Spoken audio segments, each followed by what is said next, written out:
The former Prime Minister Scott Morrison, and this is pretty rare for a former PM to still be in Parliament, be able to give a valedictory speech, but he did that today. He fired some parting shots as he delivered that speech to Parliament.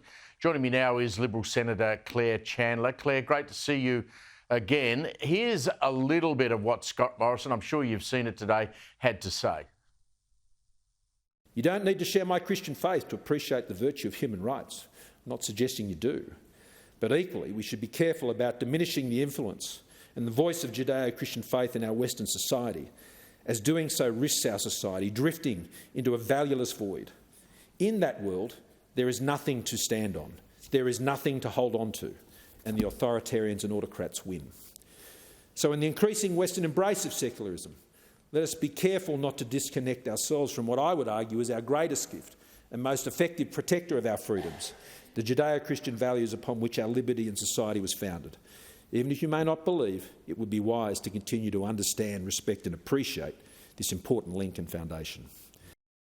Got to say, it was a pretty good speech. Both the Prime Minister, Claire, and the Opposition Leader, Peter Dutton, had some kind words to say. Here's what they said. You must have gone through some really difficult times in trying to reassure yourself that the decisions that were being made, big decisions, were the right ones. But I don't doubt for one second that the motivation in that was absolutely right. We always knew, whatever the circumstances, that this was a person who would bring 100% of his energy and determination. I think Prime Minister Morrison's crowning achievement has been the AUKUS deal that was struck between the United States and the United Kingdom. I can tell you it was no easy feat, one hell of a legacy. Claire, I think when you listen to his memories of working through COVID, particularly with Greg Hunt and with Josh Frydenberg, that must have been a really tough period of time. What's your memories of Scott Morrison? Oh, look, I think it was a very powerful speech from the former Prime Minister today, and I think history will look very kindly on Scott Morrison ultimately. I mean, it was tough for any leader of any country over the last few years, you know, being a leader while the world was facing the challenges that we were. But I think Scott will be remembered for the role that he played in securing the AUKUS deal. That is a deal that is going to be incredibly important to Australia's national security and the region's national security in the coming years, but also the role that he played in standing up to the Chinese Communist Party and their economic coercion of Australia, just for calling for an inquiry into the origins of COVID-19. So a big legacy for this Prime Minister, and I think in a few years' time we'll be looking back at it very, very fondly and favourably.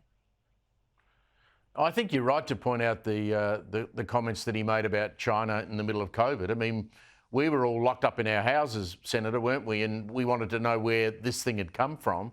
And Scott Morrison pointed the finger at China and said, well, at least have an investigation and tell us where it came from and how it got out. I think that was the right thing to do. And then, of course, the Chinese, you know, put bans on everything from red wine to lobsters. But Morrison held his line. He knew it was a risk for Australia. It probably cost many Australians a lot of lost revenue in trade. But we had to stand up to the Chinese, and I think he got global recognition for that. Yeah, certainly. And, you know, we think back now and COVID seems like a bit of a distant memory for some. But in those early days where we were trying frantically to deal with this pandemic, I think it was only right for Australia to ask about the origins of the pandemic. And certainly history has shown that we were right in making those assertions and in voicing those concerns. And the response of the CCP was incredibly unreasonable at the time, and I still think it's unreasonable now. Yeah, just wonder if the current government would have the courage to actually do that.